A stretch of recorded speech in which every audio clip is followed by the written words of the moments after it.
Hello friend. तो स्वागत करते हैं हम अपने YouTube channel let's learning 2.0। Let's learning channel है वो एक अलग चैनल है, ये अलग चैनल है लेट्स लर्निंग 2.0। तो इसमें बात करते हैं हम स्टैटिक जीके के मोस्ट इम्पोर्टेंट क्वेश्चन। ये स्टैटिक जीके लगातार कंटिन्यू आती रहेगी। अभी इसका स्टैटिक जीके पार्ट 1 है और पार्ट 2 भी आएगा। तो क्वेश्चन दिखाते रहें, क्वेश्चन आपके पास बहुत सारे क्वेश्चन आएंगे। तो क्वेश्चन नंबर 1 स्टार्ट करते हैं बिना टाइम वेस्ट किए हुए। जैन संप्रदाय में प्रथम विभाजन के समय श्वेतांबर संप्रदाय के संस्थापक कौन थे? जैन संप्रदाय में प्रथम विभाजन के समय श्वेतांबर संप्रदाय के संस्थापक कौन थे?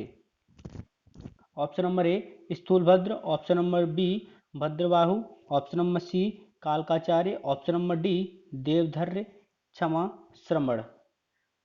देवर्द क्षमा श्रमण। देखें और आंसर दें। आंसर हो जाएगा option number A Sthulabhadra. Option number A right answer हो जाएगा स्थूलभद्र। बढ़िए, अगले क्वेश्चन में चलते हैं। महमूद गजनबी महमूद गजनबी का भारत में अंतिम अंतिम उसका जो आक्रमण था भारत में, वो कब हुआ था? मतलब कौन सा था? 17वां आक्रमण था। और महमूद गजनबी का भारत में अंतिम आक्रमण किसके विरुद्ध हुआ था? यह था जो ये ऑप्शन है उसी में। ऑप्शन नंबर ए सिखों के, ऑप्शन नंबर बी कश्मीरी मुस्लिमों के, ऑप्शन नंबर सी खोखरों के, ऑप्शन नंबर डी जाटों के। देखें और राइट आंसर दें जी। राइट आंसर क्या हो जाएगा? ऑप्शन नंबर डी जाटों के। Okay friend, option number D जाटों के। चलिए आगे बढ़ते हैं। अधोलिखित पुस्तकों को सम्मिलित कीजिए। एक तरफ पुस्तक और एक तरफ उनके राइटर। ऑप्शन नंबर ए मतलब जो है किताब नंबर 1 फरिश्ता, फरिश्ता फिरदौसी, अलबरूनी, ऊतवी और बैहाकी। इसका मिलाएं, सही मिलाएं इसका। देखिए, फरिश्ता जो पुस्तक है वो किताब उल यामिनी की है, किताब उल यामिनी। और जो फिरदौसी है ना, वो ऑप्शन नंबर बी यानी किताब उल हिंद, किताब उल हिंद की है, जो इसके सामने जैसे बताता हूँ। फिरदौसी किसकी है? देखो फिरदौसी किसकी है? किताब उल यामिनी। ठीक है, मतलब फरिश्ता सॉरी। और फिरदौसी किसकी है? किताब उल हिंद, किताब उल हिंद। अब इसमें देख लें कि 2, 3 और 2 किस ऑप्शन में हैं, तो उसके हिसाब से जो ये तीनों हैं उसका भी जल्दी से पता पड़ जाएगा। 3 to D है। ठीक है, देखो आप सारे की किताबों के नाम पढ़ लें एक बार। फरिश्ता का क्या है? फरिश्ता की तारीख ए फरिश्ता, यहाँ से भी पता पड़ रहा था। और ये है जो अगला क्या है? चौथा। तो ठीक, डी चौथा, डी डी पे डी तारीख ए सुवक्त गीन, ये किसकी है? ऊतवी की है। ओके, और एक ई एक, तो इसका क्या है? ई बेहाकी, बेहाकी क्या है? सहनामा की है। किसकी है? सहनामा।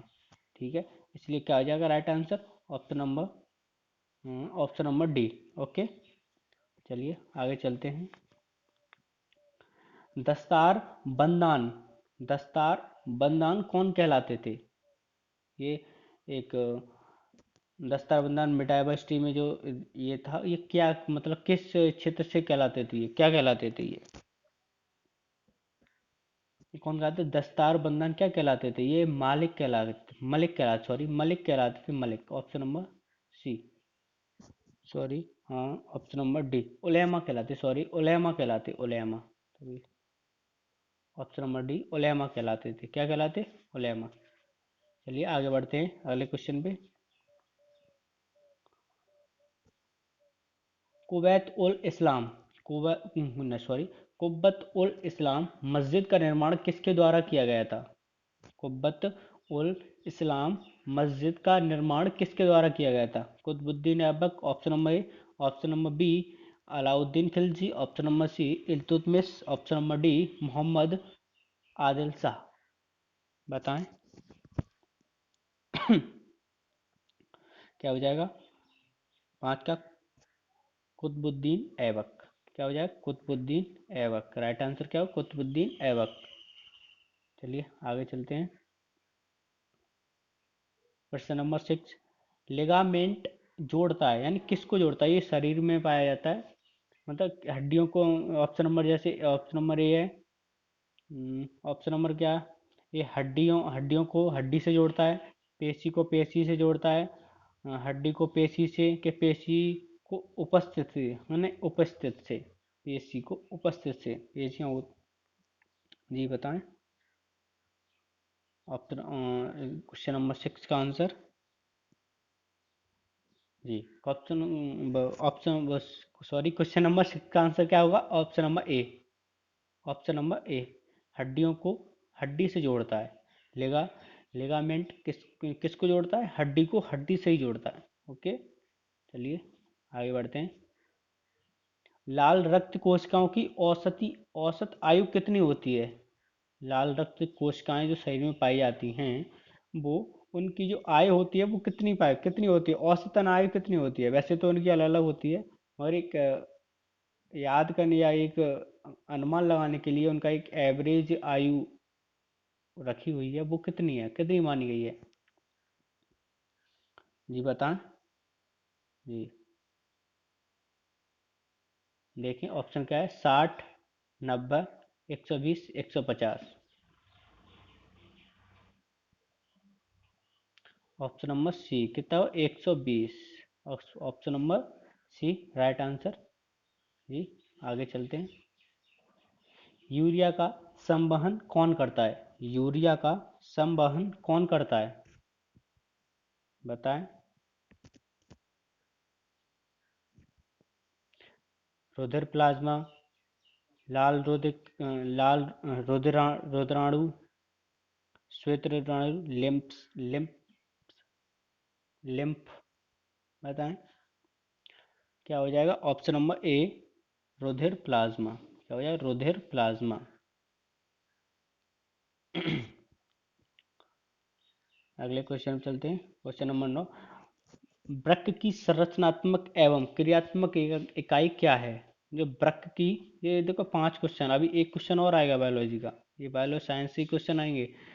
तो 5 5 क्वेश्चन लिए गए, 5 साइंस से, 5 हिस्ट्री से, 5 ज्योग्राफी से, 5 पॉलिटिकल साइंस से, 20 क्वेश्चन ये होंगे। और एक वीडियो के एक अंत में एक फैक्ट भी मिलेगा जी। वृक्क की संरचनात्मक एवं क्रियात्मक इकाई क्या है? Option number sorry, question number 9 का क्या हो यार? देखिए ऑप्शन क्या है? नेफ्रॉन, अमीनो अम्ल, सोडियम आयन, इनमें से कोई नहीं। बताइए क्या हो जाएगा? नेफ्रॉन। नेफ्रॉन। चलिए आगे चलते हैं। ऑप्शन नंबर ए था 9 का, निम्न में से कौन मानव गुर्दे का सामान्य कार्य नहीं है?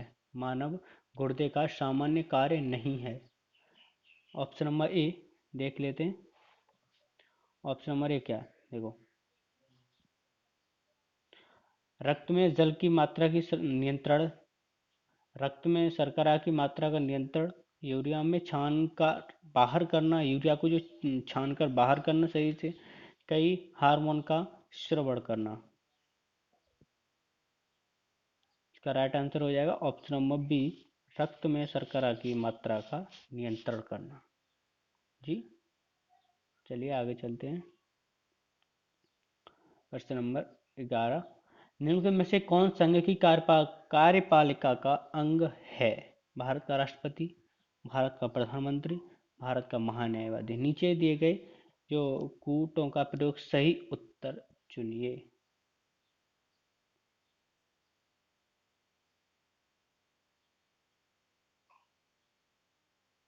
निम्नलिखित में से कौन संघ की कार्यपालिका का अंग है? समझ रहे हो? संघ की कार्यपालिका का अंग। देखो संघ में क्या क्या है, देखो भारत का राष्ट्रपति, भारत का एक सेकंड, देखो भारत का राष्ट्रपति भी संघ की कार्यपालिका में भाग लेता है, भारत का प्रधानमंत्री भी संघ की कार्यपालिका का अंग है, और भारत का महान्यायवादी भी एक जो संघ होती है उसकी कार्यपालिका का अंग है। तो ऑप्शन नंबर तीनों ये जो पॉइंट है वो तीनों ही सही पॉइंट है कि तीनों ही संघ की कार्यपालिका के अंग हैं। तो ऑप्शन नंबर डी क्या हो जाएगा, राइट आंसर हो जाएगा। 1 2 3 तीनों आंसर करते हैं। ठीक है, चलिए आगे चलते हैं। राष्ट्रपति 5 वर्ष तक अपने पद पर रहता है, किसके द्वारा रहता है? राष्ट्रपति 5 वर्ष का कार्यकाल होता है, 5 वर्ष रहता है, मगर किसके? अपने निर्वाचन की तारीख से, संसद द्वारा निर्धारित तिथि से, अपने पद ग्रहण के दिन से, निर्वाचन आयोग द्वारा घोषित तिथि से। बताइए किसके, मतलब 5 साल का कार्यकाल है, किसके उस पे लिहाज पे 5 साल पूरी करता है? जी अपने पद ग्रहण के, देखिए अपने पद ग्रहण के दिन से 5 वर्ष तक। ओके, वैसे निर्वाचन जो निर्वाचन तो वैसे ही गलत है। निर्वाचन आयोग द्वारा घोषित, निर्वाचन आयोग कब घोषित करेगा? जब उसका मन होगा। मगर प्रधानमंत्री कब बनेगा? जब जब प्रधानमंत्री बनेगा जब वो अपने पद को ग्रहण कर लेगा, क्योंकि प्रधानमंत्री का पद और सॉरी राष्ट्रपति का पद कभी भी खाली नहीं रहता। तो अपने पद से 5 वर्ष तक वो अपने पद पर रह सकता है, पद ग्रहण की तारीख से 5 वर्ष तक। ओके, चलिए आगे चलते हैं।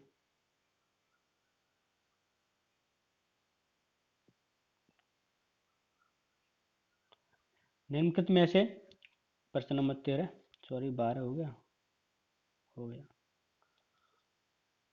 निम्नलिखित में से कौन सा भारत के राष्ट्रपति के निर्वाचन मंडल का तो भाग है किंतु महाभियोग अधिकरण का भाग नहीं है? निम्नलिखित में से भारत के राष्ट्रपति के निर्वाचन मंडल का तो भाग है किंतु महाभियोग अधिकरण का भाग नहीं है। लोकसभा, राज्यसभा, राज्यों की विधान परिषदें, राज्यों की विधानसभाएं। देखें और राइट आंसर थे, बड़े ही प्यारे क्वेश्चन है। पॉलिटी के 5 क्वेश्चन, 3 क्वेश्चन हुए, तीसरा क्वेश्चन अभी 2 क्वेश्चन और बचे हैं। देखिए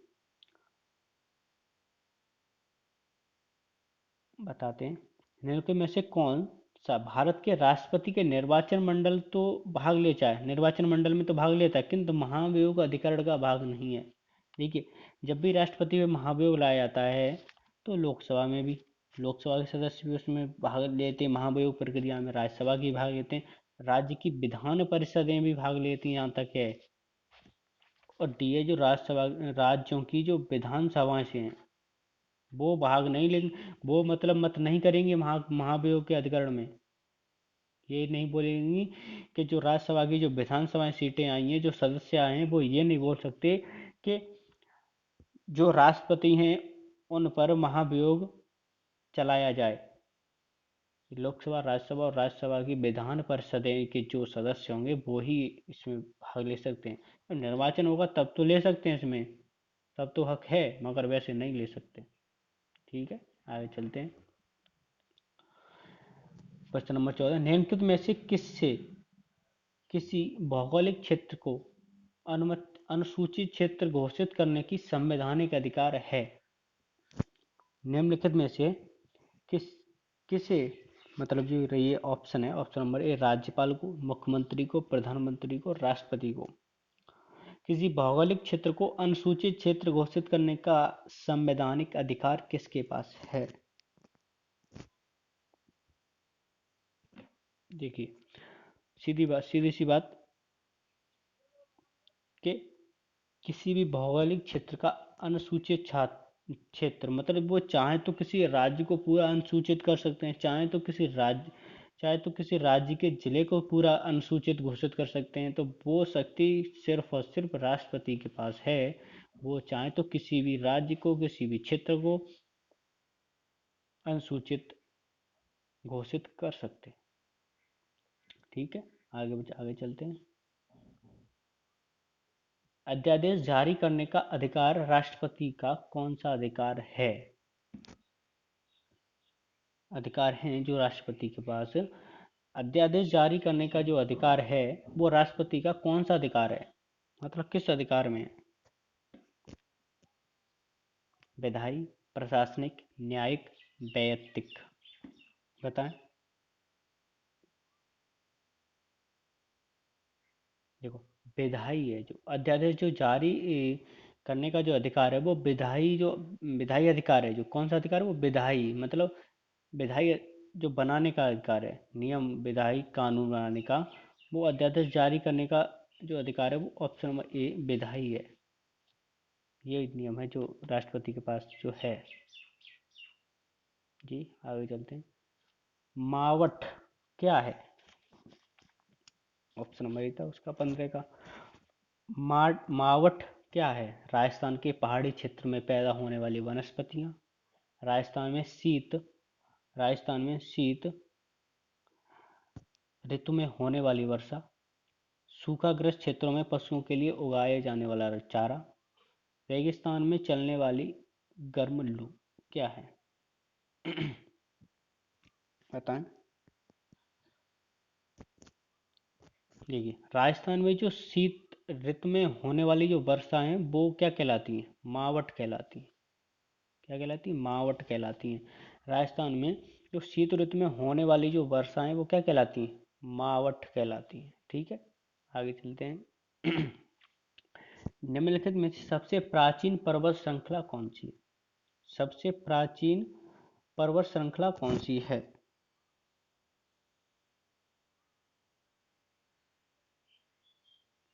देखिए, ये तो सबको ही पता होगा। सबसे प्राचीन पर्वत श्रृंखला क्या है? वो हमारी हिमालय है, सबसे प्राचीन। क्यों नहीं? अरावली भी, विंध्य भी, सतपुड़ा की पहाड़ियाँ, ये अभी इनका अभी ये अस्तित्व में आई हैं, पहले होंगी, मगर सबसे पहले हिमालय था प्राचीन पर्वत श्रृंखला, सबसे प्राचीन पर्वत श्रृंखला। आर्यों में आर्यों ने भारत में किस दर्रे से होकर प्रवेश किया था? जो आर्य भारत में जो आए थे वो किस दर्रे से होकर आए थे? देखिए, ऑप्शन नंबर ए क्या है? देखो, अब खैबर, बोलन, काराकोरम, सिपकी, ये सब चारों के चारों दर्रा हैं।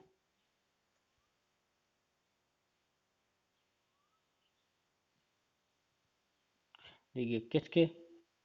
खैबर। आर्यों ने भारत में किस दर्रे से होकर प्रवेश किया था? खैबर दर्रे से होकर प्रवेश किया था। ओके, खैबर दर्रे से। गोदावरी नदी का उद्गम स्थल क्या है? जो गोदावरी नदी है उसका उद्गम स्थल क्या है? वो कहाँ से निकलती है? मोहना कहाँ है उसका? Option number A Multai Nagar, option number B Trimbak गांव, जनापाव की पहाड़ियाँ, ब्रह्मगिरी की पहाड़ियाँ। बताइए कहाँ से उसका उद्गम है? गोदावरी नदी का उद्गम स्थल कहाँ है? देखिए, गोदावरी जो नदी है वो, देखो, अगर एक पर्टिकुलर जगह होती, जो विख्यात जगह होती, आपका आंसर सही हो जाए, सही बताते आप, जहाँ तक उम्मीद है। मगर इसमें भी एक गांव का नाम है तो बताना थोड़ा कठिन पड़ जाता है, तो ऑप्शन नंबर बी होगा इसका राइट आंसर। कौन से गांव से है?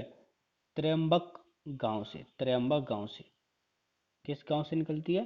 गोदावरी नदी का उद्गम कहाँ है? त्र्यवंगक गांव से। लूनी नदी किस में गिरती है? जो लूनी नदी है वो किस तरफ गिरती है? गंगा मोहना में, जानपात की पहाड़ियाँ, कच्चकारण, गोदावरी का मोहना। बताइए।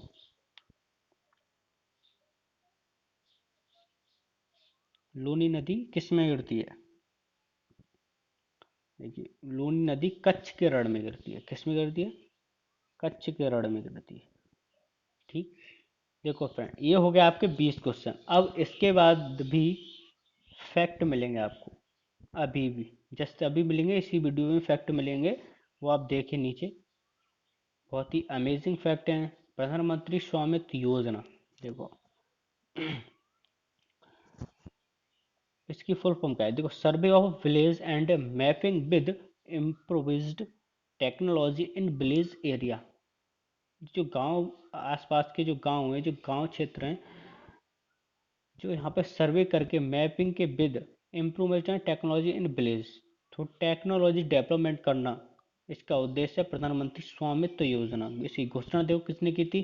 प्रधानमंत्री नरेंद्र मोदी के द्वारा। आरंभ कब हुई? 24 अप्रैल 2020 को, पंचायती दिवस। तब एक ये भी याद होगा कि 24 अप्रैल को पंचायती दिवस मनाया जाता है। तो 24 अप्रैल 2020 को इस योजना का शुभारंभ हुआ था। उद्देश्य क्या था इसका कि ग्रामवासियों ग्रामवासियों को अपनी आवासीय संपत्ति का मालिकाना हक दिलाना। जो ग्रामवासियां हैं उनके पास जो अपनी ग्रामवासियों के पास जो अपनी खुद की जमीन है, ग्राम संपत्ति का मालिकाना हक दिलाना, जैसे कि उनकी जमीन कोई और करते हैं और उनका कोई हक नहीं, इसमें उनको सिर्फ खाने के लिए मिलती है, तो उसका पूरा हक जिसकी जमीन है उसी को दिलाना इस योजना का महत्वपूर्ण उद्देश्य है। भूमि रिकॉर्ड का डिजिटलकरण कराना, यानी कि जो भूमि है उसका तुम्हारा ऑनलाइन है, तुम पे कितनी है कितनी नहीं है, कि फालतू में तुम कितनी भी तुम अपने मुंह से कितनी भी बोल रहे हो और ऑनलाइन रिकॉर्डेड है वो कुछ और है। तो तुम्हारे पास जितनी भी जमीन है वो सब ऑनलाइन रिकॉर्ड होनी चाहिए, क्योंकि आने वाले समय में वो चाहे तो जितनी आपके पास ऑनलाइन डिजिटल रिकॉर्ड होगा उतनी ही आपको मिलेगी, चाहे तुम कितनी भी जोत रहे हो उससे कोई फर्क नहीं पड़ता। नंबर 3, प्रधानमंत्री मोदी द्वारा स्वामित्व योजना के तहत संपत्ति कार्ड का वितरण। कार्ड भी मिलेगा इसमें। देखो लाभ क्या है इसके।